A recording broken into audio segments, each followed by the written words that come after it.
नमस्कार, आप देख रहे हैं राजीव टाइम्स। आपके साथ मैं हूं आराधना नामदेव। रुक करते हैं खबरों की ओर। राजेंद्र नगर क्षेत्र में नगर निगम द्वारा अतिक्रमण हटाने की कार्रवाई के दौरान एक विवाद खड़ा हो गया।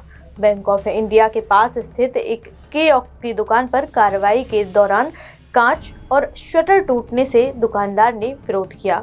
घटना के बाद नगर निगम अधिकारी ने मौके पर ही दुकानदार को 3,000 रुपए का हर्जाना दिया। यह पहली बार हुआ है जब किसी निगम अधिकारी ने गलती स्वीकार करते हुए तुरंत हर्जाना दिया। ये राजेंद्र नगर के मेन रोड पे आज ये अतिक्रमण अचानक जो लेके आए हैं, इससे हमको बहुत भारी नुकसान हुआ है। ये कांच हमारे 2 ही तोड़ दिए गए जो दुकान के अंदर थे, और ये शटर हमारा गिरा दिया गया। इनने हमको 1 मिनट का भी समय नहीं दिया जिससे कि हम ये पहले निकाल सकते हैं। ये कांच और इसका इनने हर्जाने की बात का काम होता है यहाँ पे दुकान? ये बैंक है।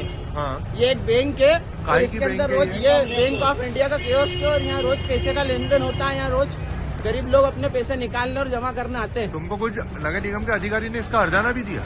नगर निगम के अधिकारी ने कोई हर्जाना नहीं दिया। ये खाली कांच और इसके इनने पैसे दिए, जो उस पैसे में भी ये काम नहीं होगा। कितने दिए लगभग इन लोग? 2-3 हजार रुपए कुछ दिए। पर सर ये शटर अभी करवाना जाना है तो सर 8-10 हजार रुपए तो इन्हीं के लगेंगे। वहीं रुक करते हैं अगली खबर की ओर, जहां मध्य प्रदेश के उच्च शिक्षा मंत्री इंदर सिंह परमार ने बांग्लादेश में हिंदुओं पर हो रहे अत्याचारों पर चिंता जताई है। उन्होंने कहा है कि भारत सरकार कूटनीति के माध्यम से बांग्लादेश पर दबाव बना रही है। देखिए, भारत सरकार कूटनीतिक दृष्टि से सब प्रयास कर रही है। इस देश के लोगों का स्वाभाविक रूप से दुनिया के जो सनातन के लोग हैं दुनिया में, उन सब की चिंता करने का नैतिक जवाबदारी भारत की होती है, यहाँ के समाज की होती है, क्योंकि यहीं से उनके पूर्वज कभी न कभी गए हैं। बांग्लादेश का तो भारत का ही हिस्सा था, इसलिए भारत के लोगों का स्वाभाविक रूप से चिंता करने का विषय है। और मैं समझता हूँ कि आज दुनिया का, विश्व का जो जनमत है वो भी समझ गया है कि बांग्लादेश में जो अत्याचार हो रहा है वो बंद होना चाहिए। वो भी कूटनीतिक प्रयास करके बांग्लादेश पर दबाव बना रहे हैं। इंदौर क्राइम ब्रांच ने 2.61 करोड़ रुपए की धोखाधड़ी के आरोपी नितेश नाहटा को दिल्ली एयरपोर्ट पर गिरफ्तार किया है। आरोपी ने इंदौर के व्यापारियों से झूठे वादे कर बड़ी रकम हड़प कर ली थी। पुलिस अब मामले की गहराई से जांच कर रही है। हाँ, ये सही है। अभी शक्कर करीबन 8-9 व्यापारी थे इंदौर के, जिसमें कुछ बीना उना के भी व्यापारी थे। इन लोगों ने पुणे के 2 लोगों से शक्कर खरीदा और उसमें लगभग 2 से 2.5 करोड़ रुपए इन्वेस्ट कर दिया था। इसके बाद ये आरोपी, इन लोगों ने पैसे तो रख लिए लेकिन उसके बदले में शक्कर नहीं दिया, जिसमें जब इसकी जांच की गई, जांच में अपराध पंजीबद्ध किया गया। अपराध पंजीबद्ध करने के तत्काल बाद ही हमारी पुलिस टीम थी, जिसमें सौम्या अग्रवाल, जिसको लीड कर रही थी एसीपी सौम्या अग्रवाल, और सब इंस्पेक्टर मनीष लोहारिया।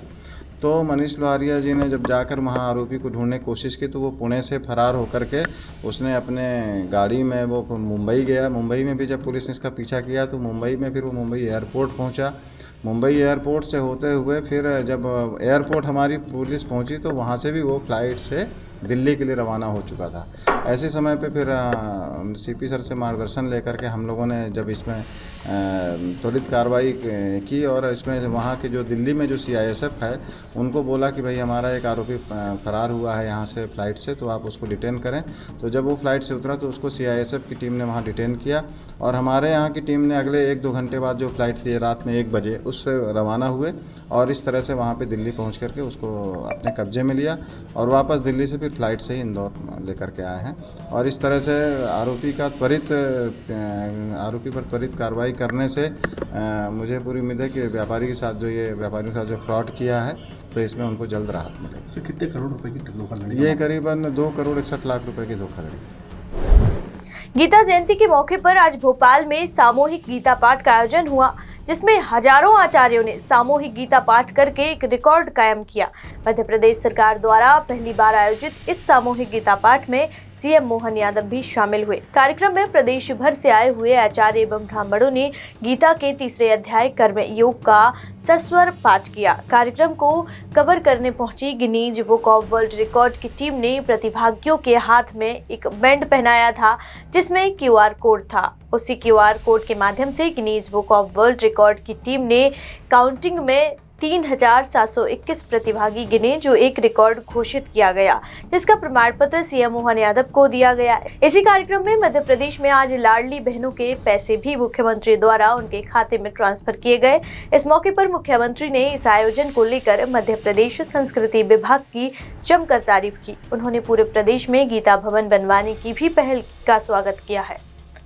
भोपाल में एक नया रिकॉर्ड बना है। पूरे देश में आज हम सब जानते हैं पवित्र गीता जयंती मनाई जा रही है। ऐसे में मध्य प्रदेश सरकार के द्वारा गीता जयंती के अवसर पर एक वर्ल्ड रिकॉर्ड बनाया गया, जिसमें पवित्र गीता का हमारे सभी ब्रह्म देवताओं सहित गीता साधकों ने अपने उच्चारण से इस आयोजन में भाग लिया। इस अवसर पर लाडली बहना योजना, हमारी जनहितकारी खास करके 450 रुपये प्रति सिलेंडर की दूसरी जो योजना, जिसमें हमारी बहनों को हम उनकी पात्रता के आधार पर उस धनराशि को लगभग 350 करोड़ की राशि इस पे भी डाली गई। साथ ही साथ हमारे द्वारा 2 बड़े आयोजन जो किए जा रहे हैं, 11 दिसंबर से 26 दिसंबर तक के हमारे पखवाड़े के कार्यक्रम और 11 दिसंबर से लेकर 26 जनवरी तक की जनहितकारी योजनाओं को नीचे तक पहुंचाने का जो अभियान चलाया गया है, इसका एक तरह से यह उद्घाटन हुआ है। मेरी अपनी ओर से यशस्वी प्रधानमंत्री के नेतृत्व में देश जिस प्रकार से प्रगति कर रहा है, मध्य प्रदेश सरकार भी कदम से कदम मिलाकर के जनहितकारी योजनाओं के साथ साथ हमारे आदर्शों पर, हमारी सनातन संस्कृति के साथ जुड़ करके जनहितैषी योजनाओं को कैसे लागू कर सकते हैं, जन भावनाओं का कैसे ध्यान रख सकते हैं, और खास करके भगवान ने हमारे मध्य प्रदेश में आकर शिक्षा ग्रहण की, वो आचार्य सांदीपनि आश्रम में आए हैं। इसके बाद ही उनका अपना ये जो 64 कला और 14 विद्या वाला निष्णात होने वाला व्यक्तित्व निकल करके सामने आया। मुझे इस बात की प्रसन्नता है, वो गौरवान्वित इतिहास को पुनः जीवंत करने के लिए हमने गीता जयंती मनाने का निर्णय किया था। मेरी अपनी ओर से इस अवसर पर संस्कृति मंत्रालय और सभी लोगों को बधाई। कांग्रेस की जो चाहे सवाल कर लें, कांग्रेस पत्थर फेंकने वालों की यात्रा में जाती तब उसको नहीं होती। कांग्रेस देश विभाजन करने वाले की यात्राओं को साथ रखती अपनी यात्रा में, तब उसको कष्ट नहीं होता। हम गीता पढ़े तो उसको कष्ट हो जाता है। बागेश्वर धाम में अगर यात्रा करे तो उसको कष्ट होता है। सनातन की जय जयकार हो तो सनातन को वो बीमारी कहने लगते। अरे कांग्रेसियों, इतना तो ख्याल रखो, तुम कम से कम अगर हिंदुस्तान की जनमानस की नहीं है तो भगवान से तो डरो ना। तुम भगवान से डर रहे, ना हिंदुस्तान से डर रहे, ना भारत के संविधान से डर रहे। ना जाने कौन सा पाक का एजेंडा लेकर कांग्रेस देश के अंदर चल रही है।